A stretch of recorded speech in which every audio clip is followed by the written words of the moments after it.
పిల్లకి ఏం పెట్టావురా? ఈ రోజు నాకు తండ్రి అల్లాడుతున్నాడు. నా అన్న కాలు చెల్లాడు దిమ్ములు పెట్టుకుని అన్నం తినుకొని మేము అల్లాడుతున్నాం. ఉదయం నీకు అప్ప చెల్లెళ్ళు ఉంటారుగా, నీ చెల్లి దూరం అయితే నీ బిడ్డ దూరం అయితే మీకంత కడుపు కోతగా ఉండిద్ది. 20 రోజులు నువ్వు పెట్టుకుని ఈ రోజు నా కూతురికి ఏం మందు పెట్టావురా నువ్వు? నా పిల్లలు నాయకుడికి వెళ్ళమని చెప్పు. పిల్లలను వసీకరణ చేసుకున్నావు, నీ గుప్పట్లో పెట్టుకున్నావు. పోలీస్ డిపార్ట్మెంట్ ఒకటే అనుకున్నానండి. అని 2 పీకి పిల్లకి ఏం పెట్టాడో చెప్పించండి. నా పిల్లలు నా దగ్గరికి వెళ్ళమని ఆయన దగ్గర పిలిపించి నువ్వు వెళ్ళిపోమని ఆయన దగ్గర పంపించి నా పిల్లలు నాకు అప్పు చెప్పే బాధ్యత పోలీస్ డిపార్ట్మెంట్ వరకు ఉందండి. అన్ని పీకైనా మా ముందర కళ్ళ ముందర పెట్టైనా సరే నేను రానంటుందండి. వెళ్ళానండి. అసలు కన్నతల్లని ఆప్యాత లేదు, కన్నతల్లని ఆప్యాత లేదు. ఆడు ఏం చేశాడో పోలీసు వారిని గట్టి కోటింగ్ ఇవ్వాలి. నేను ఉంటే హోమ్ లో ఉంటా, లేకపోతే ఆడ అత్తగారింటి కదా, అత్తగారు వెళ్ళాలా ఇద్దండి. అదండి ఆడదేదో బెల్లం పలేదో చచ్చిందంటే మా దేలు దాడి చచ్చాడంటే అదే మీరు అడగాలి, అదే మీరు అడగాలి. ఆ పిల్లని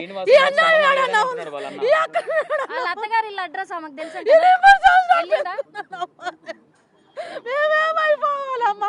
ఆ పెళ్ళండి ఆ కథ అట్ట తీసుకెళ్ళిపోతుందండి పోలీస్ డిపార్ట్మెంట్ వాళ్ళు. నా పిల్లలు నాకు అప్పు చెప్పాలి, ఎన్నుకౌంటర్ చేయకపోతే చేయాలని నేను కోరుకుంటున్నానండి. 2 పీకాలండి. ఏమండి అని పీకి అని చేత రప్పించాను, నీకు రప్పించి ఆడి చేత నా పిల్లలు పంపించాలి. అడుగు పుట్లా ఉంది నా పిల్ల. ఇక్కడికి వచ్చి ఏమండి పాపను చూపించమంటే అన్ని వివరాలు కనుక్కుని పాపని తీసుకొచ్చి చూపించారండి. అమ్మాయిని ఒక ఆప్యాయత లేదు, మాట్లాడటం లేదు. అమ్మాయి వెళదామా అంటే నేను రాను. ఎక్కడికి వెళ్తామని నేను అత్తగారింటికి వెళ్తాను. ఎవరైనా మా పేరెంట్స్ అంది. మా ఎక్కడికి రావటం ఇష్టం లేదంట. 2 నెలలు ఏం చెప్పి శ్మశానంలో తిప్పాడని నీకు ఎక్కువైపోయాడా? ఏం చేశాడని ఎక్కువైపోయాడు నీకేం చేశాడు? 23 సంవత్సరాలు బంగారం పెంచినట్టు పెంచాం, బీటెక్ చదివించాం, నీకు ఏకలు కావాలంటే ఏకలు ఇప్పించాం. ఏంటి మాకు ఈ గర్భశోకం? శ్రీనివాసు నువ్వు వచ్చేడికి నువ్వు వెళ్ళమ్మని సాగా నమ్మపోవాలి పిల్లని. నీ అంత తేలుస్తాను నా కొడక. ఇక్కడ తెలంగాణ డీజీపీ గారి దగ్గరికి వెళ్ళి నువ్వు ఏం మందు పెట్టావా పిల్లకి? నువ్వేం చేసావా? కోటింగ్ దారి కక్కాలి నువ్వు. నా పిల్లలు నువ్వేం చేసావురా? నేను 23 సంవత్సరాలు పెంచుకున్నావురా. 2 నెలలు నువ్వేం చేసావురా? నువ్వు 30,000 నాకు లక్ష పోలీసులు అవసరం కౌన్సిలింగ్ ఆఫీస్కి పంపిస్తానన్నారండి. ఆయన కోటింగ్ అయ్యాలండి బాగా బాగా. ఆ పిల్ల రావట్లేదు కమ్మా. వచ్చి 15 రోజులు కౌన్సిలింగ్ పెడతాం. వస్తే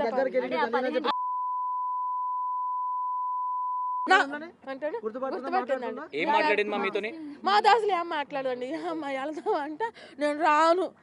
అమ్మ నా అభ్యర్థి లేదు, 20 రోజులు ఏమీ లేదు. ఏం మందు పెట్టి మార్చావురా? ఏ డ్రగ్స్ ఇచ్చావురా నువ్వు? 15 రోజులు పోలీసులు ఏమైనా వాళ్ళ దగ్గర ఉంచుకొని రీహాబిలిటేషన్ పంపిస్తానని కానీ ఏమైనా చెప్పారా? చేస్తారండి, చెప్పారండి. 15 రోజులు అన్నారా? 15 రోజులు అన్నారండి. మరి ఆ పిల్ల రాకపోతే ఇంకెక్కువే ఉండాల్సి వచ్చింది కదండి. మరి కౌన్సిలింగ్ అయిపోయారు. అగౌరా శ్రీనివాస గారిని రప్పించి ఆడి చేత నా పిల్లలు నాకు అప్పు చెప్పాలి. నువ్వు వెళ్ళిపో. ఆడి చేత ఆయన తన్నిపి మా పిల్లని నేను పొరపాటును తప్పు అయిపోయింది, నన్ను క్షమించి పెళ్లి చేసుకోవాలా.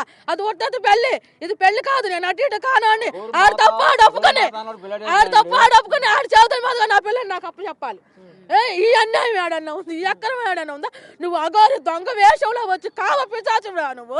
నీ పెళ్ళిళ్ళు కావాల్సిన ఎట్ట చేసుకోవాలరా? లోకం అంతా ఎట్ట చేసుకుంది, నువ్వు ఎట్ట చేసుకుంటారా?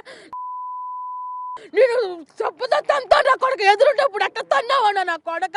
ఆడపిల్లలతో ఆడుకుంటావంటరా, శ్రీమూర్తులతో ఆడుకుంటావంటరా.